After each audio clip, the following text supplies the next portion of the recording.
Nate Diaz is back, guys. Man, what can we say? Nate Diaz is back. Shouldn't we all be rejoicing? Shouldn't this be a good day for MMA? Shouldn't it be a good day for the sport? That we can say that Nate Diaz is coming back at UFC 241, take on Anthony Pettis in a welterweight contest? Yes, we should. But I will say, wait a minute. You gotta unpack this thing. One, a man who has a win over the marquee man at lightweight, the glamour division, is going up to welterweight? The Rejuvenators division? The division of the bloated lightweight? Not the marquee lightweights? I don't really understand this decision for Nate Diaz. Anthony Pettis, I completely understand. He just came off of one of the biggest wins of his entire career, knocking out the indomitable Wonderboy Thompson. He needs a big fight. He deserves a big fight. He's number 8 in the division, for Christ's sake. But so, Anthony Pettis is former champion. I don't think Diaz has ever beaten a former champion. He's unranked at lightweight due to his inactivity. But Anthony Pettis, showtime. You have everything to lose here, buddy. Of course, if you can beat Nate Diaz, you're on top of the world, but in the wrong division. Unless you're going to plan on doing the cowboy thing, get a couple wins at welterweight, get in the top 5 at welterweight and then jump back. But you're still going to have to combine some wins before you get into that title picture, even if you are a former champion.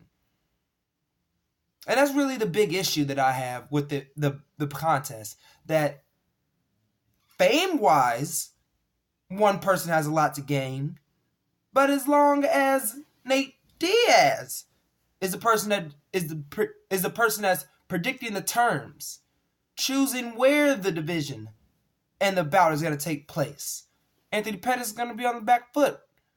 Let's all be perfectly clear. We all know who's the A side for this. Fortunately for us, we now know who is a draw in the UFC. Anthony Pettis has done great things for the sport. Wheaties boy. As far as skill for skill, I feel like Anthony Pettis is far and away able to win this fight. But what happens when he does? He beat the Cult Hero. His stock's going to rise a little bit, but he just beat a lightweight when he's ranked at welterweight.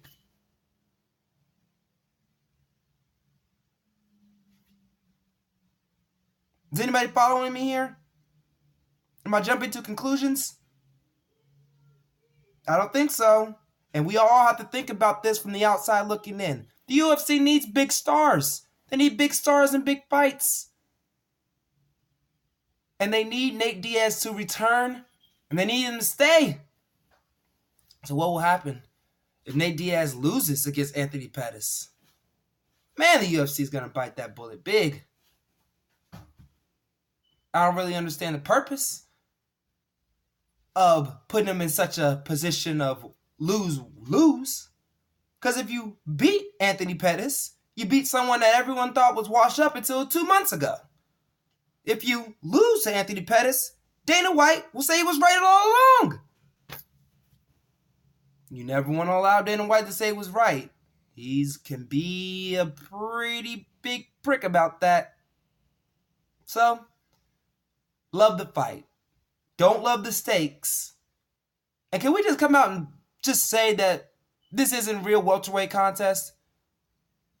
Michelle Pereira, that's a real welterweight. Neil Magny is a real welterweight. These guys aren't true welterweights. And because they're not real welterweights, let's just call this what it is. It's an open weight contest. This is what you would call a glamour fight.